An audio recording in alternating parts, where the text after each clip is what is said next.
We have seen several basic scheduling algorithms. Now we're going to look at some algorithms that combine together different concepts. Let's consider this problem. Suppose that we have an I/O bound process, and this process looks like this. It does a small amount of processing on the CPU, and then it has a long I/O wait, and then does a small amount of processing, a long I/O wait, and it repeats this. What might be an example of this application? Suppose we're receiving packets from the network. After we receive each packet, we want to authenticate it, so that requires some processing time. However, the amount of processing time required is relatively very small. The CPU can perform this authentication quickly relative to the amount of time it takes to receive a packet over the network.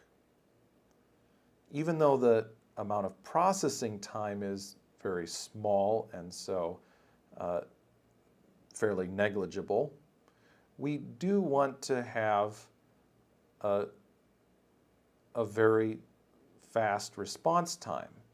We don't want our response time after we receive a packet to be long. We want to quickly process this packet, authenticate it, and begin requesting the next packet, because the longer it takes to request the next packet, the more we're slowing down the throughput of our network processing.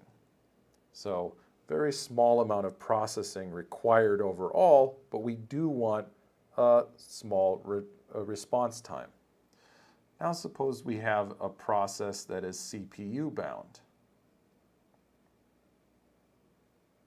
So this process has a lot of CPU time, and then maybe it does a short I/O operation, and then a lot of CPU time.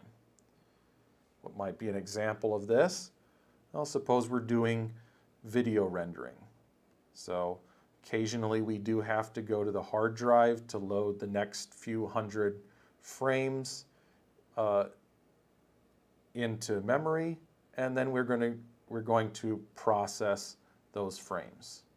Most of our time is spent doing the CPU processing. The amount of I/O time is relatively fairly small. Here, our response time from I/O is not that important because we're not doing very much I/O. Instead, we're mostly interested in making sure that we are fully utilizing the CPU and that we are making progress with our processing. How can we satisfy both of these requirements? Suppose that we have multiple queues. Each queue is a simple FIFO or first come, first serve queue, and we assign our queues different priorities. So we can place I/O bound processes into a very high priority. A low priority number means a high priority queue. And we can place our CPU bound processes into a low priority queue.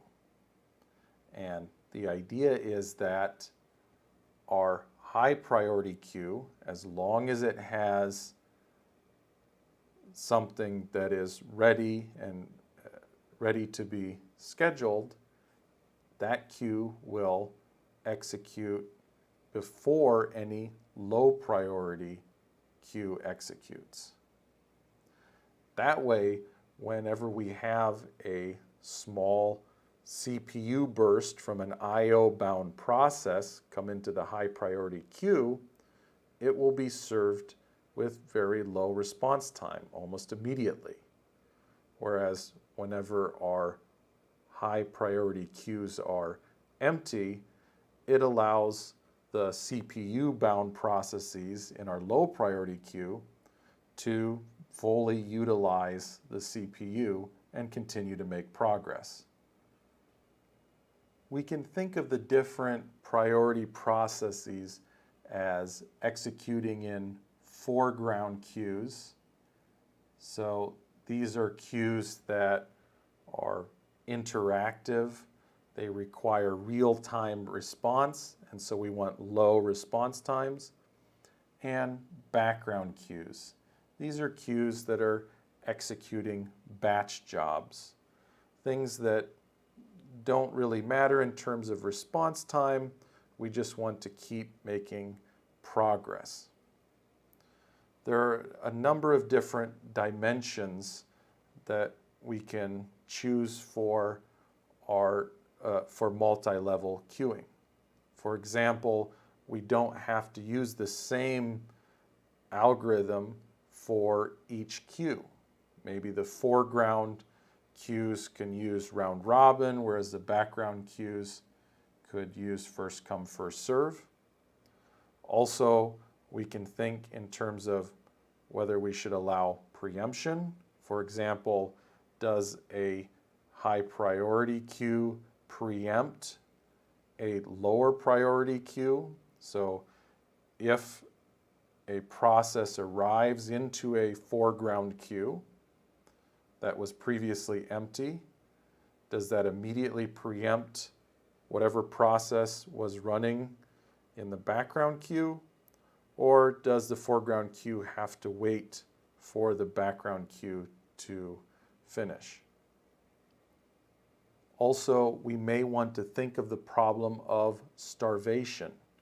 We don't want to allow too much activity in our high priority foreground queue to completely starve execution in the background queues. So maybe we have a rule that the foreground queues get up to a maximum of 80% of the CPU time, allowing at least 20% of the CPU time for the background queues.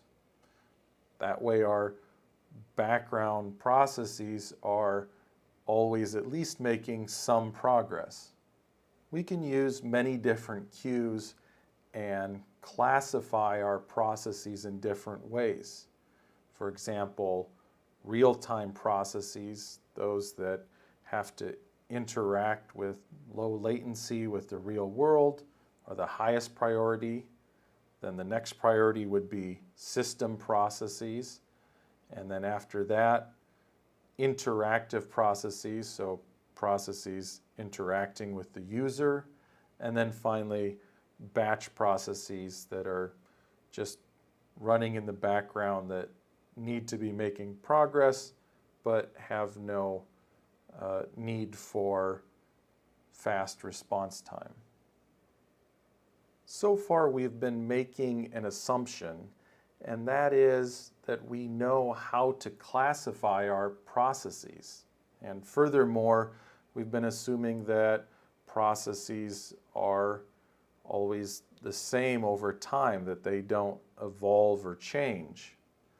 That's not necessarily true. A process may spend part of its time being very I/O bound and then switch later on to being more CPU bound. And it's not always so easy to classify the processes without knowledge of what the application is really doing. So can we have a scheduling algorithm that can automatically adjust a process based on its current behavior? One such algorithm is a multi-level feedback queue. The idea is that a process enters at a very high priority. We'll assume initially that it is I/O bound and needs quick response. But if that process turns out to be using a lot of CPU time, we will move it to a lower priority queue. And in fact, we can have multiple levels of priority, And each time a process exceeds an allotted amount of time, or its time slice, on a particular queue level, it will get moved down to the next lower level. Of course, the process may change over time.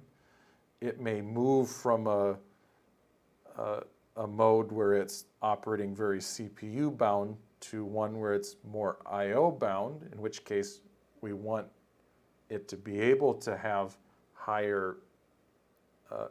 lower response time again. And so we can also have the idea of aging, meaning that over time we might try moving the process back to a higher priority queue. And if it turns out that it's very I/O bound, it will remain in that higher priority.